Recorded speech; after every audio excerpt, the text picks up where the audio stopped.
ਤੇ ਆਮ ਆਦਮੀ ਪਾਰਟੀ ਦੇ ਵੱਲੋਂ ਸਕਰੀਨਿੰਗ ਕਮੇਟੀ ਦਾ ਐਲਾਨ ਕਰ ਦਿੱਤਾ ਗਿਆ। ਨਿਗਮ ਚੋਣਾਂ ਦੇ ਲਈ ਕਮੇਟੀ ਮੈਂਬਰਾਂ ਦੀ ਲਿਸਟ ਵੀ ਜਾਰੀ ਕਰ ਦਿੱਤੀ ਗਈ। ਅੰਮ੍ਰਿਤਸਰ ਦੇ ਵਿੱਚ ਮੰਤਰੀ ਕੁਲਦੀਪ ਧਾਲੀਵਾਲ ਦੀ ਡਿਊਟੀ ਲਗਾਈ ਗਈ ਹੈ, ਜਦਕਿ ਪਟਿਆਲਾ ਦੇ ਵਿੱਚ ਮੰਤਰੀ ਬਰਿੰਦਰ ਕੁਮਾਰ ਗੋਇਲ ਹੱਥ ਕਮਾਨ ਦਿੱਤੇ ਗਏ ਹੈ। ਫਗਵਾੜਾ ਦੇ ਵਿੱਚ ਐਮਪੀ ਚੱਬੇਵਾਲ ਨੂੰ ਜ਼ਿੰਮੇਵਾਰੀ ਦਿੱਤੀ ਗਈ ਹੈ, ਜਦਕਿ ਜਲੰਧਰ ਦੀ ਗੱਲ ਕਰੀਏ ਤਾਂ ਹਰਭਜਨ ਸਿੰਘ ਈਟੀਓ ਹੱਥ ਕਮਾਨ ਹੈ।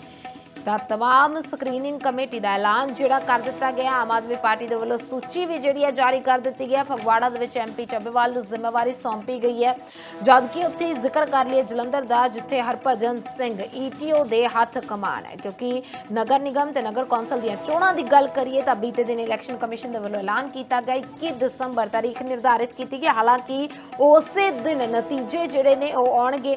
ਤਾਂ ਪਟਿਆਲਾ ਦੇ ਵਿੱਚ ਮੰਤਰੀ ਬਰਿੰਦਰ ਕੁਮਾਰ ਗੋਇਲ ਹੱਥ ਕਮਾਨ ਜਿਹੜੀ ਹੈ ਸੌਂਪ ਦਿੱਤੀ ਗਈ ਹੈ। ਤਾਂ ਆਮ ਆਦਮੀ ਪਾਰਟੀ ਦੇ ਵੱਲੋਂ ਸਭ ਤੋਂ ਪਹਿਲਾਂ ਸਕਰੀਨਿੰਗ ਕਮੇਟੀ ਦਾ ਐਲਾਨ ਕਰ ਦਿੱਤਾ ਗਿਆ। ਲਿਸਟ ਇਸ ਬਾਬਤ ਜਾਰੀ ਕਰ ਦਿੱਤੀ ਹੈ।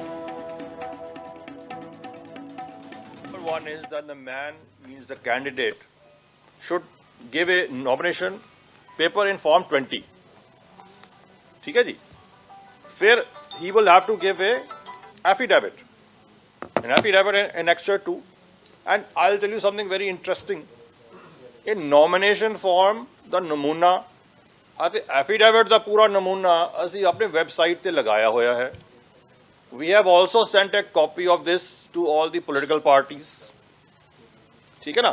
So it is informed, and copy of course is with all the returning officers. ठीक है नहीं? So that is there. In case he belongs to an SC or a BC, as the case may be, then he will have to give a certificate of that also at the time of filing his nomination. ठीक है? Now ਇਹਦੇ ਵਿੱਚ ਜਿਹੜੇ municipal corporation ਜਾਂ municipal elections ਜਿਹੜੀਆਂ ਹੁੰਦੀਆਂ, ਇਹਦੇ ਵਿੱਚ ਕੈਂਡੀਡੇਟ ਕੈਨ ਆਲਸੋ ਬੀ, ਮਤਲਬ ਇਹ ਪੋਲੀਟੀਕਲ ਪਾਰਟੀ ਤੋਂ ਵੀ ਖੜਾ ਹੋ ਸਕਦਾ ਹੈਗਾ।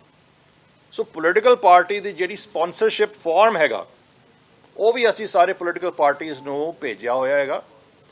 ਠੀਕ ਹੈ ਨਾ? ਸੋ political party will authorize some ਸਿਗਨੇਟਰੀ, ਜਿਹੜਾ ਉਹਨਾਂ ਦਾ ਪ੍ਰੈਜ਼ੀਡੈਂਟ ਹੈਗਾ ਜਾਂ ਜਿਹੜੇ ਵੀ ਜਨਰਲ ਸੈਕਟਰੀ ਹੈਗਾ, they will authorize some signatory. That signatory ਜਿਹੜੀ ਹੈਗੀ ਹੈ, that signatory will further give out the list of candidates which are going to be standing from his party. That form has to be appended to the nomination form when it is given to the returning officer. Sorry, I keep mixing English also. ਇਹ ਜਿਹੜਾ nomination form ਹੈ, ਇਹਦੇ ਨਾਲ political party ਦਾ ਜਿਹੜਾ sponsorship form ਹੈਗਾ ਉਹ ਵੀ ਨਾਲ ਜਾਰੀ ਕੀਤਾ ਜਾਵੇਗਾ। ਤੇ ਆਮ ਆਦਮੀ ਪਾਰਟੀ ਦੇ ਵੱਲੋਂ ਸਕਰੀਨਿੰਗ ਕਮੇਟੀ ਦਾ ਐਲਾਨ ਕਰ ਦਿੱਤਾ ਗਿਆ। ਨਿਗਮ ਚੋਣਾਂ ਦੇ ਲਈ ਕਮੇਟੀ ਮੈਂਬਰਾਂ ਦੀ ਲਿਸਟ ਵੀ ਜਾਰੀ ਕਰ ਦਿੱਤੀ ਗਈ। ਅੰਮ੍ਰਿਤਸਰ ਦੇ ਵਿੱਚ ਮੰਤਰੀ ਕੁਲਦੀਪ ਧਾਲੀਵਾਲ ਦੀ ਡਿਊਟੀ ਲਗਾਈ ਗਈ ਹੈ, ਜਦਕਿ ਪਟਿਆਲਾ ਦੇ ਵਿੱਚ ਮੰਤਰੀ ਬਰਿੰਦਰ ਕੁਮਾਰ ਗੋਇਲ ਹੱਥ ਕਮਾਨ ਦਿੱਤੇ ਗਏ ਹੈ। ਫਗਵਾੜਾ ਦੇ ਵਿੱਚ ਐਮਪੀ ਚੱਬੇਵਾਲ ਨੂੰ ਜ਼ਿੰਮੇਵਾਰੀ ਦਿੱਤੀ ਗਈ ਹੈ, ਜਦਕਿ ਜਲੰਧਰ ਦੀ ਗੱਲ ਕਰੀਏ ਤਾਂ ਹਰਭਜਨ ਸਿੰਘ ਈਟੀਓ ਹੱਥ ਕਮਾਨ ਹੈ। ਤਾਂ तमाम ਸਕਰੀਨਿੰਗ ਕਮੇਟੀ ਦਾ ਐਲਾਨ ਜਿਹੜਾ ਕਰ ਦਿੱਤਾ ਗਿਆ। ਆਮ ਆਦਮੀ ਪਾਰਟੀ ਦੇ ਵੱਲੋਂ ਸੂਚੀ ਵੀ ਜਿਹੜੀ ਹੈ ਜਾਰੀ ਕਰ ਦਿੱਤੀ ਗਈ। ਫਗਵਾੜਾ ਦੇ ਵਿੱਚ ਐਮਪੀ ਚੱਬੇਵਾਲ ਨੂੰ ਜ਼ਿੰਮੇਵਾਰੀ ਸੌਂਪੀ ਗਈ ਹੈ, ਜਦਕਿ ਉੱਥੇ ਜ਼ਿਕਰ ਕਰ ਲਈਏ ਜਲੰਧਰ ਦਾ, ਜਿੱਥੇ ਹਰਭਜਨ ਸਿੰਘ ਈਟੀਓ ਦੇ ਹੱਥ ਕਮਾਨ ਹੈ। ਕਿਉਂਕਿ ਨਗਰ ਨਿਗਮ ਤੇ ਨਗਰ ਕੌਂਸਲ ਦੀਆਂ ਚੋਣਾਂ ਦੀ ਗੱਲ ਕਰੀਏ ਤਾਂ ਬੀਤੇ ਦਿਨ ਇਲੈਕਸ਼ਨ ਕਮਿਸ਼ਨ ਦੇ ਵੱਲੋਂ ਐਲਾਨ ਕੀਤਾ ਗਿਆ 21 ਦਸੰਬਰ ਤਾਰੀਖ ਨਿਰਧਾਰਿਤ ਕੀਤੀ ਗਈ। ਹਾਲਾਂਕਿ ਉਸੇ ਦਿਨ ਨਤੀਜੇ ਜਿਹੜੇ ਨੇ ਉਹ ਆਉਣਗੇ।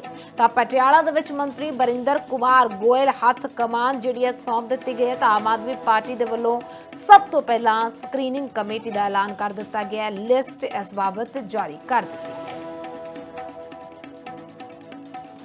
One is that the man means the candidate should give a nomination paper in form 20. ठीक है जी, फिर he will have to give a affidavit, an affidavit annexure 2. And I'll tell you something very interesting. In nomination form ਦਾ ਨਮੂਨਾ ਅਤੇ affidavit ਦਾ ਪੂਰਾ ਨਮੂਨਾ ਅਸੀਂ ਆਪਣੇ website ਤੇ ਲਗਾਇਆ ਹੋਇਆ ਹੈ। We have also sent a copy of this to all the political parties. ठीक है ना? So it is informed, and copy of course is with all the returning officers. ठीक है नहीं? So that is there. In case he belongs to an SC or a BC, as the case may be, then he will have to give a certificate of that also at the time of filing his nomination. ठीक है? Now ਇਹਦੇ ਵਿੱਚ ਜਿਹੜੇ municipal corporation ਜਾਂ municipal elections ਜਿਹੜੀਆਂ ਹੁੰਦੀਆਂ, ਇਹਦੇ ਵਿੱਚ ਕੈਂਡੀਡੇਟ ਕੈਨ ਆਲਸੋ ਬੀ, ਮਤਲਬ ਇਹ ਪੋਲੀਟੀਕਲ ਪਾਰਟੀ ਤੋਂ ਵੀ ਖੜਾ ਹੋ ਸਕਦਾ ਹੈਗਾ।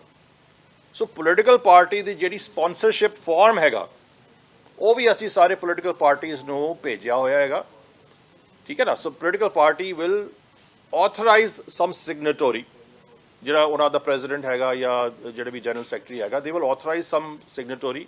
that signatory ਜਿਹੜੀ ਹੈਗੀ ਹੈ that signatory will further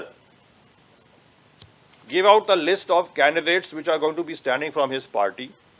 That form has to be appended to the nomination form when it is given to the returning officer. Sorry, I keep mixing English also. ਇਹ ਜਿਹੜਾ nomination form ਹੈ ਇਹਦੇ ਨਾਲ political party ਦਾ ਜਿਹੜਾ sponsorship form ਹੈਗਾ ਉਹ ਵੀ ਨਾਲ ਜਾਰੀ ਕੀਤਾ ਜਾਵੇ।